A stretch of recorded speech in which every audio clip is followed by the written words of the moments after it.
Karibu tena kwenye Open Mind, mahali ambapo tunafungua akili, mahali ambapo tunakwenda kutengenezea akili nzuri ambayo itakayokuwezesha wewe ilifikie ndoto zako. Hapa tunafundisha mambo kadhaa, kwa mfano jinsi gani ambavyo unaweza kutafuta pesa, jinsi gani ambavyo unaweza kusave pesa, na jinsi gani ambavyo unaweza kuwa na discipline ya pesa, na jinsi gani ambavyo unaweza ukaweka budget. Kama wewe ni mgeni kwenye channel yetu, nitakuomba tu usikose kusubscribe. Na kama wewe ni mtu ambaye umekuwa tangu zamani kabisa unatufuatilia, tasema tu tunashukuru sana kwa support yako. Mada yetu ya leo ni mada muhimu sana.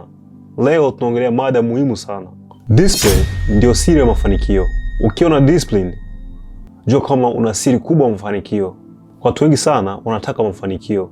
Watu wengi sana wanataka pesa. Watu wengi sana wanataka kabisa kuishi maisha mazuri. Lakini kwa bahati mbaya sana, watu wachache sana wapo tayari kwa nidhamu. Kumbuka, watu wengi wanapenda sana pesa, lakini ni wachache ambao wako tayari kwa nidhamu. Ukweli ni huu. Mafanikio hayaji tu kwa kubahatisha. Mafanikio hayaji kwa kubahatisha. Hayaji kwa mtu eti ni kwa bahati. Eti ana bahati ndio maana amefanikiwa. Mafanikio hayaji kwa bahati, hapana. Mafanikio yanakuja kwa nidhamu ya kila siku. Mafanikio yanakuja kwa nidhamu ambayo unayo kila siku. Hapo ndipo mafanikio yanakuja. Nidhamu ya kila siku. Kwanza, nidhamu ni nini? Kitu nidhamu maana yake nini?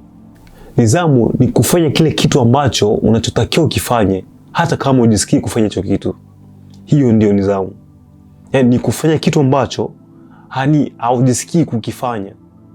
Ukikifanya hicho kitu, jua kama wewe una nidhamu.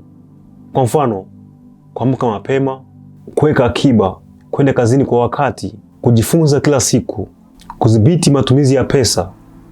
Kudhibiti matumizi ya pesa, hiyo ndio nidhamu. Kama wewe ni mtu ambaye unafanya hiyo vitu, jua kama wewe una nidhamu kubwa sana.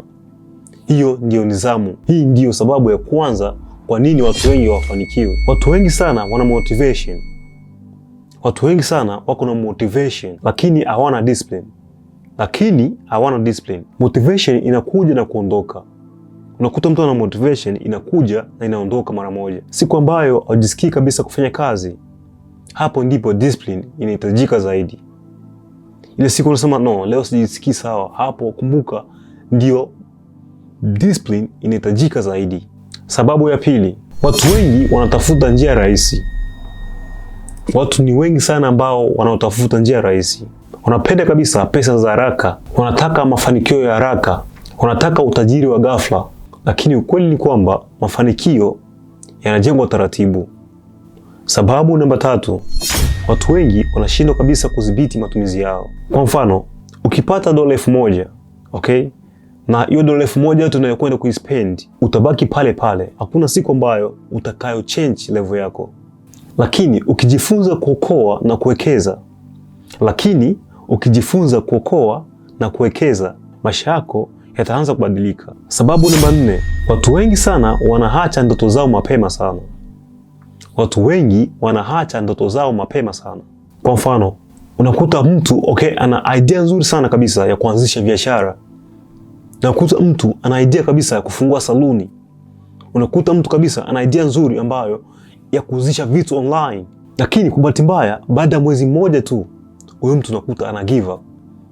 Wengine unakuta baada ya wiki moja, huyo mtu anaacha kabisa. Unakuta alianza idea nzuri sana kabisa. Hiyo idea ingemchangia maisha kabisa.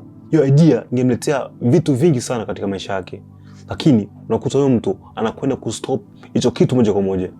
Lakini kumbuka, watu wote waliofanikiwa, hawakukata tamaa. Watu wote ambao unawaona sasa hivi ni matajiri, hawakukata tamaa. Kumbuka, walianguka mara nyingi sana. Walifeli plan nyingi sana. Kuna wengine ambao walipoteza kila kitu, lakini kwa sababu walikuwa na consistency, hawakukata tamaa. Kuna watu ambao walioendelea na hakuna matokeo yote yale. Unakuta mtu anakwenda dukani lakini anasema huku nakwenda kupoteza muda. Nakwenda huku, nakwenda tu kupoteza muda. Lakini ndani yake ana consistency. Kwa sababu ni kitu ambacho akili yake ilimtuma. Ni kitu ambacho kipo moyoni. Ni mtu ambaye ana discipline. Na ndio maana hao watu walifanikiwa.